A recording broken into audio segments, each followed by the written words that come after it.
History and Social Science Activity Book, Class 6. Introduction. Welcome to the new class in the new year. Congratulations to you.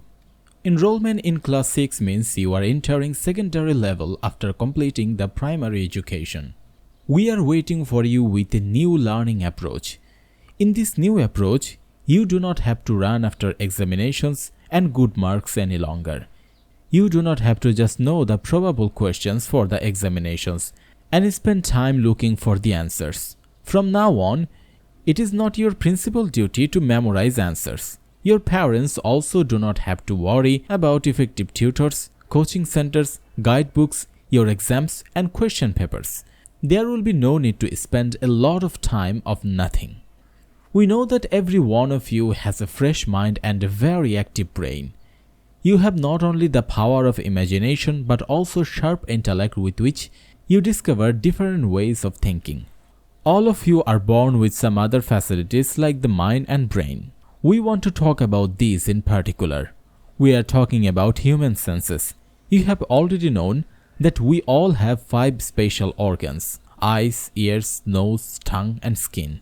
These organs function as the senses. We see with the eyes and this power is called eyesight, while the organ is called visual sensory organ. Similarly, we hear with the ears, and these are auditory organs. We smell with the nose, which is the olfactory organ.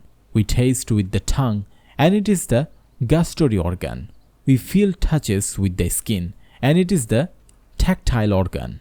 They help us to recognize, understand, and know something. This is why these senses are very important.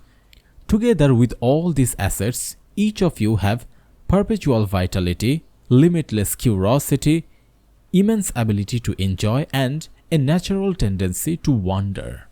Modern educational specialists believe that the stress of examinations and memorization of answers hinders the development of these natural abilities. Rather, students need to use these abilities for learning new things, and this only can give good results.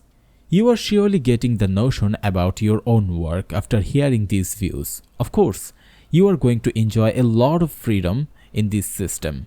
However, do not forget that you have to take responsibilities to enjoy your freedom. After all, study is your own job. It is for yourself. You will do your own work. That is a very good thing.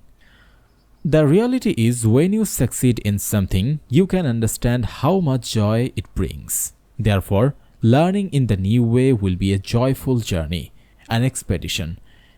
In Rabindranath's songs, we find a joyous melody of a journey. Education is the joyous song of an expedition that continues while you walk along humming a melody. You have just enrolled in Class 6. You have gained experience from lessons in Class 5. Many of the lessons in the new class will be new, with many things unknown. This journey will be like an expedition for the unknown and new things. You will know, learn, and do a lot while overcoming the challenges on the way. You will get endless joy as well. This does not require any additional cost. It is because you have your own mighty tools in your arsenal to meet challenges: curiosity, wonder, vitality, and the ability to be joyful. These senses play a supportive role in this process. The fun is that these are not like money. Instead of being spent, these always grow. These are the resources of your mind, and so the more you practice, the more they will shine, the more efficient they will be. Moreover, these will inspire you to uncover new abilities. Intellect is the first to call. You have to use your own intellect. You have to think. You need logic to think right. This is an area for practice. If you cultivate intellect, it will increase. You may have seen that if you prune the branches and leaves of some trees, the trees grow better and give more fruits. You need to sharpen your mind, sharpen your logic. Also, the senses have to be kept alert to increase your abilities. In this way, you will conquer the unknown. You will keep on spreading light in the darkness, and you will not even notice when many things have been grasped. Let this journey towards victory begin. Chapter 1. Our Identity. First class of the new year, a game of introduction with friends. The first class of the new academic year begins today. There are many new faces in class 6. Most of them are not familiar with one another. Everyone is thrilled and anxious to be in such an unfamiliar environment. Everyone is trying to guess which person to be befriended. They are keenly observing each other's faces, clothing styles, and manners of speaking. Anisha is sitting quietly alone in a bench in the front row. At this time, the teacher enters the classroom and addresses the class. My name is Khurshida Haq and everybody calls me Khushi Appa. I am your subject teacher of history and social science. Now Khushi Appa says to everyone in class 6, I wholeheartedly welcome you to the first lesson in class 6. She keeps going. I have someone given you my introduction already. Now it's my turn to get to know you. I'm thinking of getting to know you in a new way. Let us divide ourselves into small groups and do following tasks. Let each of us take a paper at first. Now, to introduce ourselves, let us write on the card such information that no one can guess just by looking at it. Remember, we will not write our names on the card. When all finished writing, Khushi Appa collects all the cards. Then she randomly picks one card and read out loud the information written on the card to the class. At the same time, she asks who. According to the description, the learner might be identity card. I love to read books. I like to explore new things a lot. I am very inquisitive about human beings and nature around us. I have won an award in a debate competition. I like to swim. I want to be a scientist when I grow up. After listening to this description, everyone starts to look at each other. They start to reflect on and contemplate the attributes their classmates possess instead of observing and judging their facial expressions, outfits, or conversational styles. Based on their initial understanding, they select Prakriti, Anushandhan, Joy, and Mili. Khushi Appa exclaims with surprise, Wow! There is just one identity card, but you have selected 4 persons. Khushi Appa then wants to know, whose card was this? Mili says that it is hers. Then other 3 are delighted to know that they are not alone, but there are others who have similar interests like them. As a result, they soon become friends with each other. After this, Khushi Appa keeps reading from some more identity cards. Identity card. I like to travel around a lot. I like to go to the sea as it is much favorite to me. Blue is my favorite color. I enjoy playing a cricket a lot. When I grow up, I want to be a cricketer. Our similarities and differences. Every time one identity card can help find people with similar interests. This is when Khushi Appa wants to know, why does one identity card help you find more than one of your classmates with similar personalities and interests? Then everybody in the class replies, because we all have some similarities with others. Khushi Appa keep asking, now tell me about how you feel the way we get to know each other. Nisargo replies, I liked it a lot. It's because we now understand even if we have many apparent differences, we have a lot of similarities as well. He also kept saying, at the same time we get to know such important attributes about each other within a very short period of time, which otherwise would have taken a long time to explore. In reply, Khushi Appa adds, we will keep reading from the rest of the identity cards at the beginning of our lesson every day. Who am I? At this moment of lesson, Khushi Appa reiterates what she has discussed so far and says the objective of our activity has been to get introduced to each other. I'm sure you have noticed that we have used a different approach for self-introduction to others. People can highlight different sides of themselves for self-introduction based on the situations, all of which are integral part of our identity. Many other factors like this help us to construct the identity of a society and a nation. Do you want to know the process of how we construct our identity? Throughout the year, We will keep doing many interesting and fascinating activities like what we have done today. It will be an exciting learning journey for us. In this journey, we will explore how people survived the challenges against nature in the past, how people contributed to the development and advancement of the civilizations over time while creating the concepts of families, societies, legal systems, and states. Through all these activities, the identity of the people of this land has been constructed and realized over the period of time. Khushi Appa delightfully adds here, to explore and to understand the concept of self-identity thoroughly, we will keep doing many interesting activities and learn gradually. Let us start our exploration.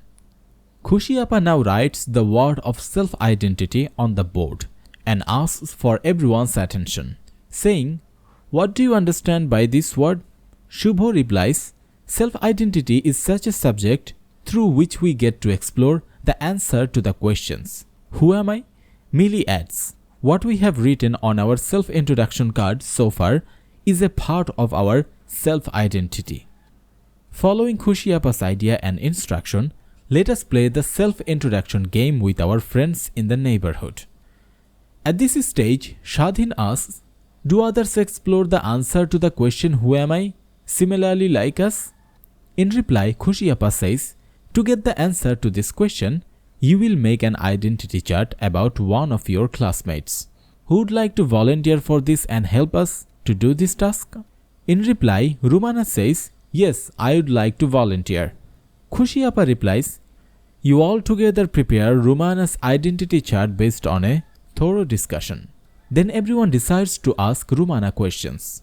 Khushi Appa replies, "It's a great idea. Let us work together to make Rumana's identity chart as a practice task." Then everybody gets together to make an identity chart of Rumana, like the following. Let us explore Rumana in many different ways. Rumana's identity card. A girl. Wants to roam around. Elder among the two sisters. Sings well. Recites well. Likes to eat pickle. Helps her mother in cooking. Sukumar Roy is her favorite author. Her hometown is in Borishal but lives in Chattogram. Member of Nature Club. Spend holidays in Grandpa's maternal house in Dhaka. Watches Discovery Channel on TV. Bangabandhu is her favorite politician. A fan of Nelson Mandela. Wants to be a footballer. Competent in computer literacy. Sad scenes of a film make her cry. A fan of Brazil football team. Now, Khushi Appa says, you can see that we have found 18 aspects about Rumana's identity. If you want, you may find out more. For example, Rumana is a Muslim, and between her two closest friends, Rekha is a Hindu, whereas Shubrana is a Buddhist. She likes to buy and read books and many more. Fatima says, let us prepare an identity chart presenting our own identity. She also adds, I have learned one thing from this game, that we process multiple identities. We have been given a formal name along with a nickname just after our birth, when other aspects of our identities might not have been that much visible or even fully constructed. The name is like a handle of a suitcase. As we use the handle for lifting the suitcase, we use our names to be addressed and recognized by others. If you open a suitcase, you can see various things in it. In the same manner, if you start telling your stories, multiple aspects of your identities will come out spontaneously. This is a game of revealing different aspects of identities. My identity. On the following day, congratulating everyone, Khushi Appa says you are now capable of identifying the basic elements of personal identity. Unubhav replies, yes Appa, after preparing Rumana's identity card, we will make our own identity card. Millie adds, at the same time we want to prepare the identity cards for some noteworthy personalities like father of the Bangabandhu Sheikh Mujibur Rahman, Begum Rokeya, and scientist Sir Isaac Newton. Let us prepare identity charts of the prominent and notable individuals. It is time to discover the different aspects of identities of some prominent and notable individuals. First, let us read the brief biography of the father of the nation, Bangabandhu Sheikh Mujibur Rahman. Then let us develop his identity charts as a practice task. Now let us divide into groups and read the biography of Bangabandhu, and we will underline the words related to his attributes and personal characteristics. These words phrases will help us prepare his identity chart. Mujib in his childhood. Sheikh Mujibur Rahman, you are familiar with this name. You must have heard the name numerous times before. You must have seen his numerous photographs too. You can select one of his photographs and get it framed with the help of the elders. You can place it on your reading table, or you can hang it on the wall. Else you can hang it in a beautiful place at your house. People fondly call him Bangabandhu, so we call him Bangabandhu Sheikh Mujibur Rahman. Write his name correctly at the bottom of the photographs you selected, and then write two dates, 17 March 1920 and 15 August 1975. Can you tell why you write these two dates? Many of you may guess the first one is the day when he was born, and second one is the day he got killed. He is our father of the nation. Do you know why we call him the father of the nation? He led our liberation war against Pakistan. He never backed out or stepped back in fear. He was ready to sacrifice his life for the nation. He never wanted anything for himself, nor did he care for his own life ever. Citizens have never seen such a leader before. Therefore, everyone responded to his call. Do you know that Bengalis had never fought any significant battle earlier? It was Bangabandhu who unified the whole nation and transformed it into a nation of heroes. It would have never been possible without him. So who else can be the father of the nation? Let us read about how he was in his childhood. Tungipara is a village in Bangladesh. There is a river in his village known as Madhumati. It was a remote and quiet village surrounded by paddy fields, ponds, lakes, marshes, bushes, and woodlands. It was a calm and secluded village in Bengal. Like any other villages, plenty of fish was also found there, while the chirping of birds filled its ambience. The cattle used to graze in the field. There were big built houses, mud-built shanties with tin rooftops, bamboo fenced shacks, and a small hut made of vanna, a locally grown custard bean plant. Neither there was electricity nor properly paved roads for transport facilities. People used to travel on foot, but there were boats of different sizes and shapes. On 17 March 1920, Mujib was born to Sheikh Lutfur Rahman and Saira Khatun. Everyone in the family was very excited when he was born, as the first child of his parents. He was named Mujibur Rahman. Sheikh was added before as a family name. His parents used to call him Khoka, and thus it became his nickname. Khoka was gradually growing up in Tungipara with her mother. Since childhood, he was interested in sports. He had a children team, and he was the leader. Sometimes they used to pick mangoes from different orchards, or pluck flowers from gardens, or sometimes they used to play together in groups. Once he started playing football. Khoka was quite a good player. The child Mujib was admitted to a school in his village after completing grade 3.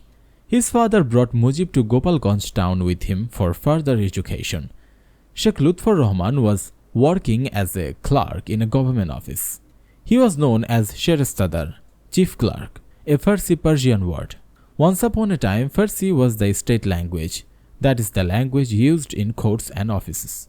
So, from the calm and serene village, Mujib moved to Gopalganj to study in a high school there. To move to the town, he had to leave his friends and the familiar atmosphere of the village that was surrounded by lakes, ponds, greenery, and marshes, and filled with the warmth of love and tenderness of his mother. He got admitted to the 4th grade of Gopalganj High School and used to stay with his father. He used to travel back to the village only at the weekends or during the long vacation, At first, it was challenging for him to stay away from his mother and from the familiar village atmosphere. However, he settled gradually with the time. He also made new friends there in Gopalganj town. Even as a child, Mujib was never just occupied with his studies and exams. He always had multiple interests and got engaged in different activities. Sports were one of his biggest interests, and football topped that list. He wrote about this when he grew up. I was quite mischievous and playful when I was a child. I used to sing, I used to play. I was good at observing Bhattacharya, a spiritual and social movement initiated in the British Bengal to create national awareness among people. Can you imagine our Bangabandhu was able to sing? We got to know from his biography that he was very fond of music all along his life. If you read his autography Asamapto Atmajibani in English, The Unfinished Memories, you will get to know many things about his life. You should definitely read it when you grow up. Everything changed suddenly. Such a high-spirited, lively kid, Mujib got infected with a serious disease known as beriberi. The name of the disease may sound funny, but it is a severe illness. Everyone became anxious about his health. At that time, he had to take a 2-year break for his treatment. He used to go to Kolkata to visit doctors, and the rest of the time he stayed in his village. Gradually, he recovered from the illness through the care of his mother and aunts. After 2 years, he might have had recovered from beriberi, but he developed glaucoma, an eye disease. Beriberi weakened his heart condition. Now his eyesights were affected by glaucoma. He continued his treatment in Kolkata, which was the then capital of undivided Bengal. It was the center of all amenities like good doctors and hospitals, also markets and shops, schools and colleges. He fell behind in his studies due to illness. In 1936, he returned to school to resume his studies. Then he was admitted to the Madaripur High School as in the meantime. His father was transferred to Madaripur. He still worked as a saristadar in Madaripur, that is the chief clerk in the court. At the time, Mujib again developed his eye disease. The doctors at Kolkata advised an immediate surgery. Any kind of delay could cause blindness, they feared. Therefore, surgery had to be done instantaneously. He had to take eyeglasses right after the surgery. Since then, that is from the age of 15 to 16 years, he had to always wear glasses.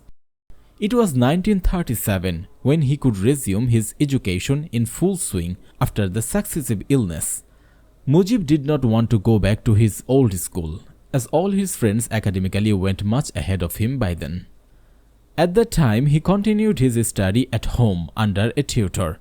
As his home tutor, Mujib's father appointed Qazi Abdul Hamid, who was a MSc. In those days, it was quite a common practice in many families who were interested in education and aspired to educating their children.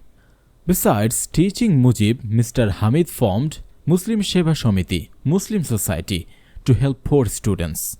At that time, Muslims were falling behind in education. Most of the people were poor farmers. They neither cared for their children's education nor they could even afford the educational expenses.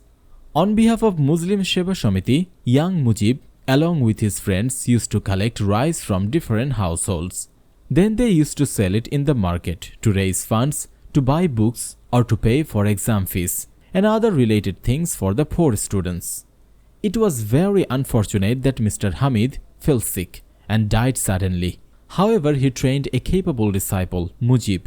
He had already developed the deep interest to help and support others. Did you notice the qualities of young Mujib? He was courageous. He had empathy for poor. Besides, he had the leadership qualities, while he was very responsible and devoted to his duties. Sometimes he went beyond the limit, but soon he could realize his mistakes. He was a teenager then. After all, he was very young then. The events in 1938 cannot be overlooked here. A.K. Fazlul Haq, who hailed from Borishal, was the first Bengali Muslim politician who had conquered the minds of general mass. People respectfully named him Shere Bangla, Lion of Bengal.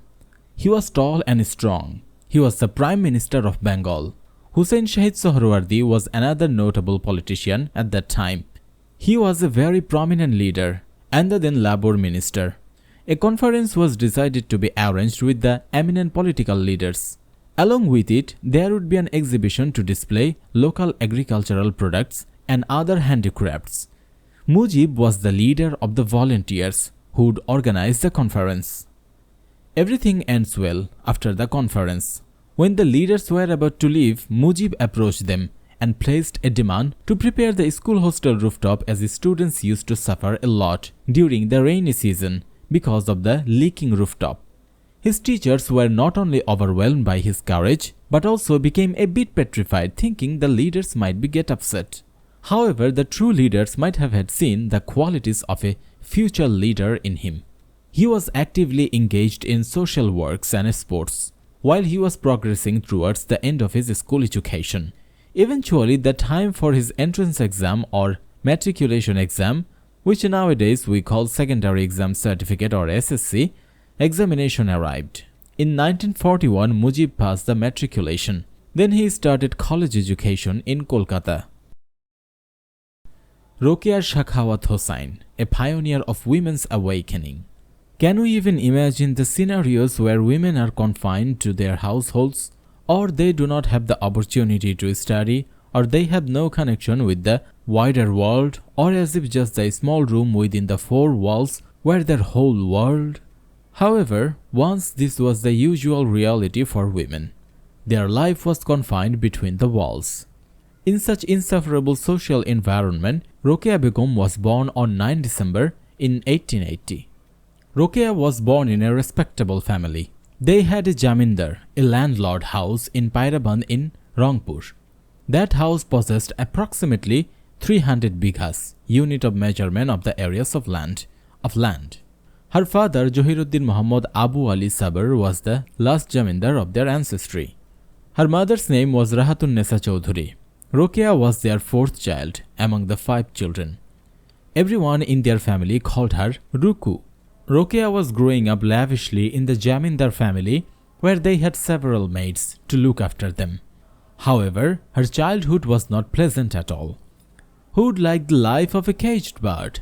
As young girls, they are not allowed to go in front of males. They were not allowed to go in front of the female visitors. Girls were only allowed to have religious education, which just meant memorizing the holy verses of the Quran. Her eldest brother Ibrahim was excellent in reciting poetries. Rokeya's elder sister Karimunnesa had a great interest in education. Ibrahim used to teach her in secret. Once his father and other people came to know about it, though their father did not object, but society opposed this strongly and totally disapproved it. As a result, it became very difficult to arrange marriage for Karimunnesa, and she had to stop her studies. Even after this incident, Karimunnesa introduced Bangla alphabet to Rokeya. Her eldest brother taught her English, ignoring all the imposed restrictions. When all the members of the family fell asleep, Ibrahim and Ruku used to study by lighting up a candle. In this way, Rokeya learned Bangla and English along with Arabic, also Farsi and Urdu. This was the beginning of her journey to go further, breaking all sorts of obstacles. At the age of 18, Rokeya was married to Khan Bahadur Said Sakhawat Hossain. Deputy Magistrate Sakhawat was 40 years old then. Though he was born into a poverty-stricken family in Bihar, he overcame his poverty of his own accord. He was a very humble person. He was a non-Bengali and learnt Bangla from his classmates of Hooghly College. Everyone in the family liked him as Rokeya's husband, as he was a man with strong ethics and morals. After the wedding, Rokeya came to Baghalpur with her husband. The predicament of the Muslim women even there saddened her. She strongly felt that if women were not enlightened through education, they would never be able to break the barriers. She used to often consult with her husband about it. With the help of her husband, Rokeya improved her skills in the English language significantly. He used to give Rokeya English books and periodicals to read. Therefore, Rokeya could help her husband in his government job. Right after their marriage, she became the mother of 2 daughters, Unfortunately, they died at an early age. In the meantime, during her free time, she wrote a story titled Sultana's Dream. Sakhawat Hossain sent it to a periodical and without any revision, and it got published. At that time, Sakhawat Hossain fell sick. He thought that if he died suddenly, Rokeya would become very lonely. That is why he thought of establishing a girls' school. From his savings, he kept 10,000 taka aside for establishing the school. Soon after, he died on 3 May in 1909. After 5 months of her husband's death, Rokeya established Sakhawat Memorial School in Bhagalpur. At the beginning, there were only 5 students. Due to some family issues, she had to leave Bhagalpur and move to Kolkata. And there, at number 13 Waliwallah Lane, on 16 March 1911, the Sakhawat Memorial Girls' School got permanently established by Begum Rokeya. Though it started with just 8 female students, gradually the number got increased. Rokeya did not have any institutional degree. Despite this, she did all the administrative and academic work flawlessly. She said, "Not just the education based on books. Our main objective is to motivate the girls to serve others, serve the nation, and dedicate their lives in the service of the society." Rokeya continued with her library work besides running the school. She wrote poems, short stories, novels, and essays. Truth and justice were the predominant themes her writing. In her essays, she blatantly and fearlessly criticized the injustice and cruelty imposed on women in the society. In 1916, Rokeya established Anjumane Khawatine Islam or Muslim Maliha Samiti, Muslim Women's Society. The purpose of this society was to establish women's role in the society and the state. In her life, Rokeya took women's education as a vow. In her library works also, she wanted to reiterate this philosophy and values. She wanted to say over and over again in her writing that women need to wake up. Otherwise, no emancipation is possible. Her other ideal was integrity. She said, "Truth, whether you like it or not, we should understand it, search for it, and accept it." It was December 9 in 1932. It was her 52nd birthday. She woke up very early in the morning and performed her ablution. Suddenly, she felt chest pain. Within a very short time, it got worse and she passed away. Rokeya is no longer with us, but she left values, beliefs, and her glorious legacies around the development of women in society. Self-dignity, firm determination, knowledge, and perseverance are needed for the development of women. Only education can bring such an achievement.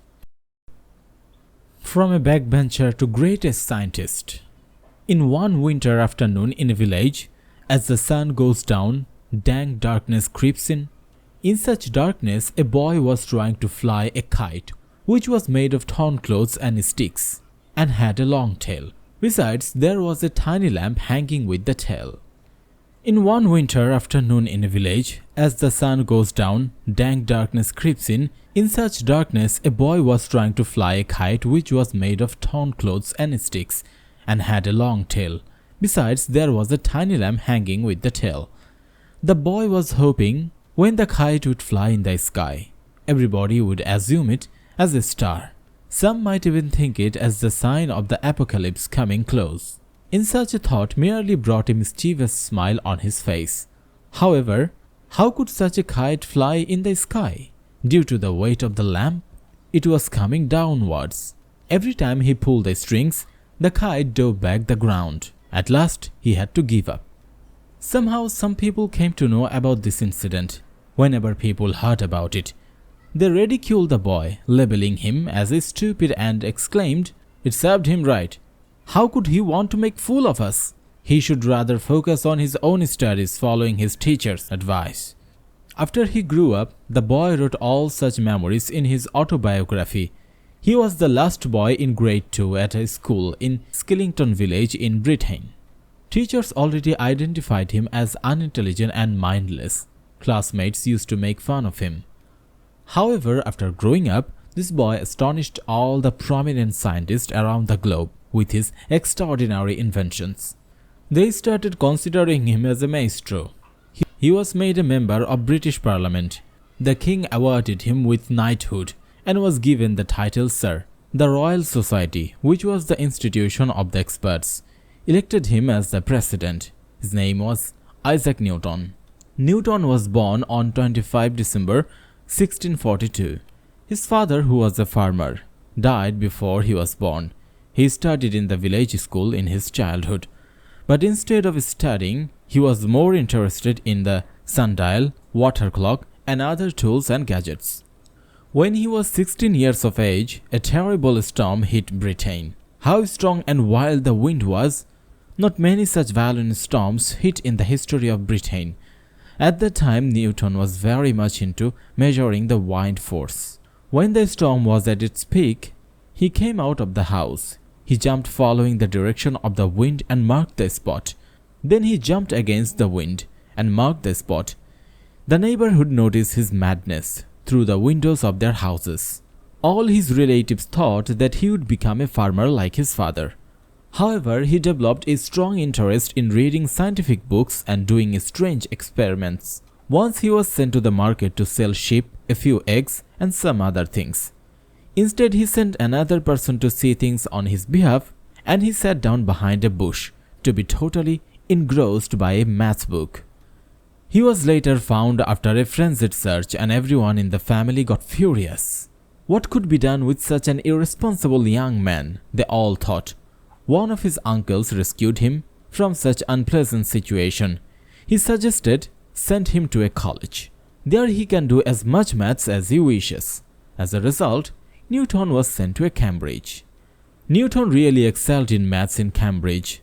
In his first year of his college, he invented calculus, an entirely new concept in maths. He wrote a full paper on it, kept all the records, but he did not publish it. During his first year of college, he also invented why disc-like objects around the moon emit light. According to him, this is created because of the light reflection on water molecules in the atmosphere. At the age of 23, he became a professor of mathematics. The next year, Britain was affected by the plague. Schools and colleges were shut down. Newton went back to his village and concentrated on research. He kept trying to find solutions for whatever problems appeared in his mind through mathematics. That was the time in village when Newton formulated the foundation of his remarkable inventions before he even turned 25. How do the planets revolve around the sun? To solve this question, he invented the theory of gravity. It is commonly believed that Newton invented it by seeing an apple falling from a tree. He thought, if an apple falls down from the tree, how does the moon float in the atmosphere rather than falling on the earth? Then he thought that the earth must attract the moon. However, as the moon revolves around the earth, that is why the attraction between them becomes neutral. Newton calculated the exact revolving pace of the moon, which would neutralize the earth's gravity. And what a wonder it was! His calculation matched exactly with the astronomers' calculation of the revolving pace of the moon. To everyone's amazement, Newton's theory of gravity could be used to calculate all the movements of other planets. He always had a strong attraction towards light. What is light made of? Lamplight, sunlight, and starlights? He was fully engrossed into the experiments with light. Newton was aware of the telescope that Galileo built. Newton measured the movement of light inside the telescope. Then he built a new type of telescope whose diameter was just 1 inch and the length was mere 2 inches. However, he could observe long-distance elements 40 times larger with this new telescope. With this telescope, he discovered the satellites of Jupiter. Then Newton, with the help of a prism, showed that the light contains the combination of 7 colors, rainbow. Newton was a simple person. At that time, scientists used to publish immediately after the invention. However, Newton never prioritized that. He was always so occupied in inventing something new that he never paid much attention in publishing. There are so many stories around how engrossed Newton used to become in his research, and what an absent-minded person he was.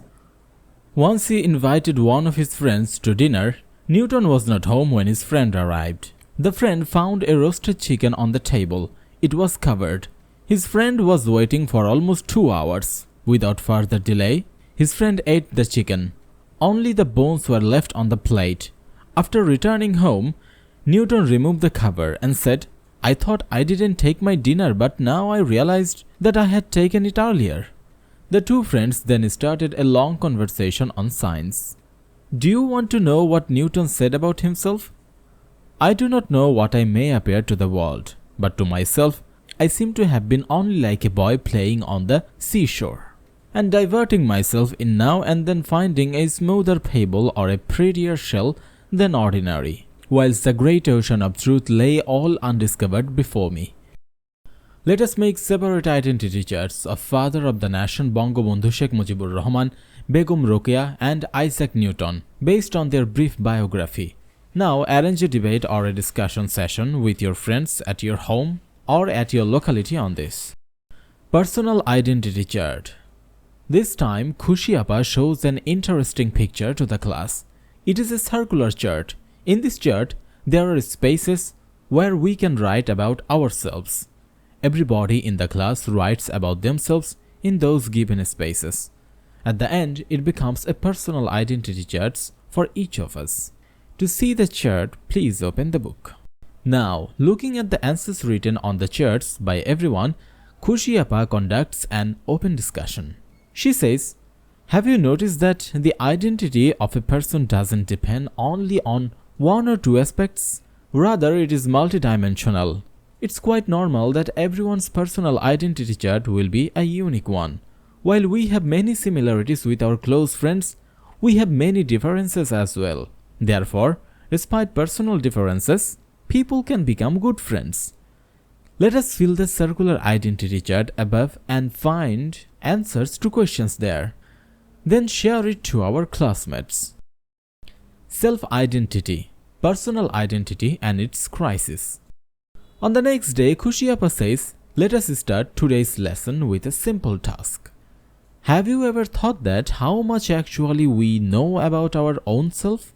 Self-exploration can be considered a game. You usually think that everyone knows you well, as they know your name is Mamun. It's true that we all know each other by name.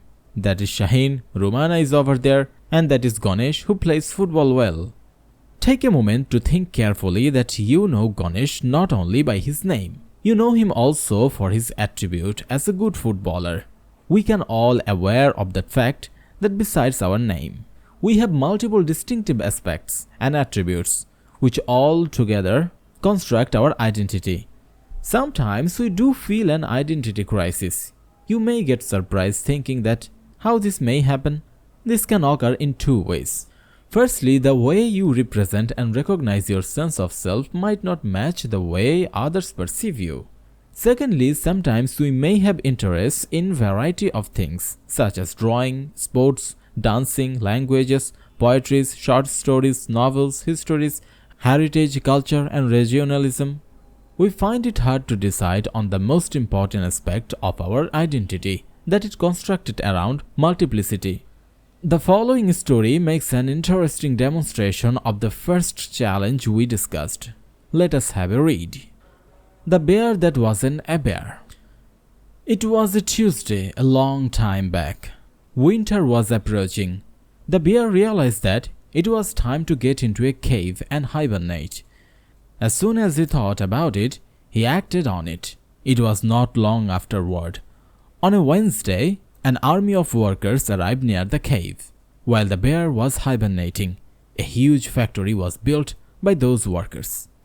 The bear woke up as soon as the spring arrives after the winter. He came out of the cave. His eyes popped, jaw dropped, thinking overwhelmingly, "Where has the forest around me gone? What happened to the green grasses? And all these trees, flowers? What is this? How that could have even happened? I must be dreaming," he said. "Of course, I'm dreaming. But it was not a dream. It was real." Just then the foreman came out of the factory and ordered, "Hey, you get back to work." The bear faintly replied, "I don't work here, I'm a bear." The foreman laughed and said sarcastically, "That's really a great excuse for a man to claim to be a bear. to refrain from doing any work. The bear again said, "But I'm a bear." The foreman stopped laughing. He was quite mad and said, "Don't try to fool me. You are not a bear at all. You are a stupid man in a fur coat and need a shave. I'm going to take you to the general manager." The general manager also reiterated the bear as a stupid man in a fur coat and needs a shave. When the bear replied, "No, you are making a mistake. I'm a bear," the general manager got very upset too. The bear kept saying, "I'm sorry to hear that you said, trust me. I'm truly a bear." The third vice president of the factory got even more furious while second vice president was about to explode. The first vice president started yelling and angrily said, "You are not any bear. You are an idiot who needs to have a shave. And yes, you are wearing a fur coat. Let me take you to the president." The bear pleaded, saying, "This is a dreadful error. You trust me. As long as I can remember, I have always been a bear." That is exactly what the bear told the president. "Thank you for saying this to me," the president replied and said, "You can't be a bear. Bears can be seen only in a zoo or at a circus. How can you even be here being a bear?" Still the bear said, "But I'm a bear." The president said in a deep voice, "Not only you are a silly man who needs a shave and wears a fur coat, but also you are very stubborn. So I am going to prove it to you once and for all that you are not a bear." The bear insisted and said again, "But I am a bear." At this stage, the president said intensely, "You are not only an idiot who needs to shave his beard or someone wearing fur coat, you are also truly very headstrong. Alright, I'll prove that you are not at all a bear." Then the president, along with all his vice presidents, got the bear in the car and started driving towards the zoo. The bears in the zoo did not acknowledge the bear as a bear, saying if the bear was a bear, he would have been inside a cage. The bear relentlessly kept saying, "I'm a bear." After leaving the zoo, they all drove to the nearest circus. "Is he a bear?" the president asked the bears in the circus. All the bears were declined to accept the bear as a bear.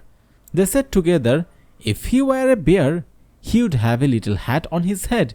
He would have been holding some balloons tied with ribbons while riding a bicycle. The bear emphatically said, "I am really a bear." After the return to factory, the president and vice presidents set the bear to work with a big machine along with a number of other people. The poor bear kept working there months after months. After a very long time, the factory got shut down and all the workers went away. The bear was the last one to left. As he was leaving the factory, he saw birds flying to the south and the leaves falling from the trees. Winter was approaching, he thought. It was time for him to hibernate. He found a cave, but as soon as he was trying to get in, he had to take a pause and thought, "I can't go into a cave. I am not a bear. Rather, I am a stupid man who needs to have a shave and wears a fur coat." Gradually, the weather was getting colder and the bear was shivering in cold. He kept thinking, "I wish I were a bear." Then suddenly he got up and started walking toward the cave through the snow. Inside, it was warm and cozy. The icy and bone-chilling wind could not even reach him here. He felt very comfortable there. He lay down on a bed of pine boughs. Soon he fell asleep and started having sweet dreams, just like all other bears do when they hibernate. So even though the foreman and the general manager, third vice president, the second vice president, the first vice president, and the president and the bears in the zoo and in the circus had leveled him as a silly man who needed a shave and wore a fur coat, it looks like the bear did not really believe them. I don't think he really believed it. What about you all? What do you think? No, he knew he was neither a silly man nor a silly bear. Khushiappa asked a student to volunteer to read aloud from different parts of the story for all. Before starting the reading, Khushiappa shares the following table with little boxes for drawing pictures. She advises everyone to keep drawing pictures in that table using the main concept of the story while they listen to the story. Let us read the story and draw pictures based on the main parts of the story. Let us draw pictures using the story. Table for drawing. Students will draw a picture of the main ideas in each box on the table below and label them. How society influences people's identity? Kushiapa circulates a chart shaped after the bear's paw on printed page among all. Let us make the bear identity table. Then Kushiapa says, use this chart as a reference and write the words that are used by the bear to express his identity first. And then write the words which others assume about bear's identity. Now write the first list of the words inside the paw-shaped table, and then the second list of the words outside the paw-shaped table. Following the instructions, everybody makes the bear's identity chart. Discussion on the story of bear. Kushiapa says, let us all discuss what we all have understood and comprehended about the meaning of the story. In the discussion, Kushiapa asks the following questions. Which words did the bear use to describe his identity? Which words did others use to describe the bear's identity? How did the bear's identity change with time? How did the bear feel when they said, you are not a bear, you are a silly man who needs to have a shave and wears a fur coat? What do you think about it? What did the author want to convey? What is the more important in constructing our identity? What we think about ourselves or how others perceive us? She says, from this discussion, I hope you have become a lot more aware about your own identity. Besides, you have also developed an idea about how others' perceptions influence our sense of identity. After this, Kushiapa asks everyone the following questions.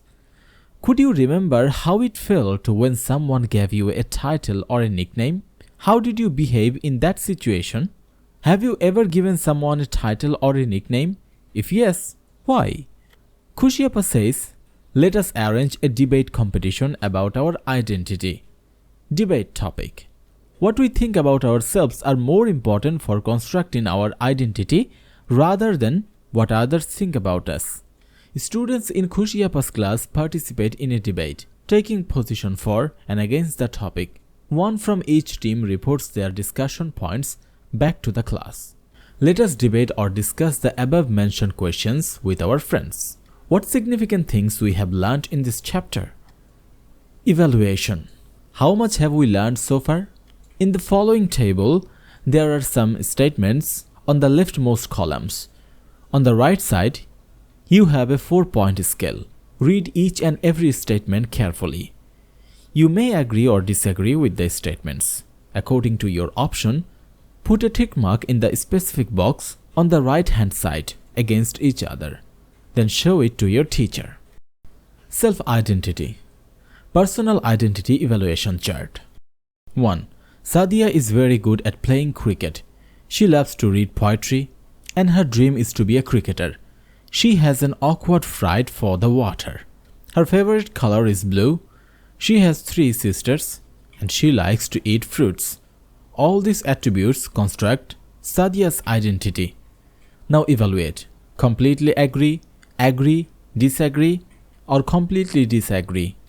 2. One's identity specifically consists of only one feature. Do you completely agree, disagree, or completely disagree? 3.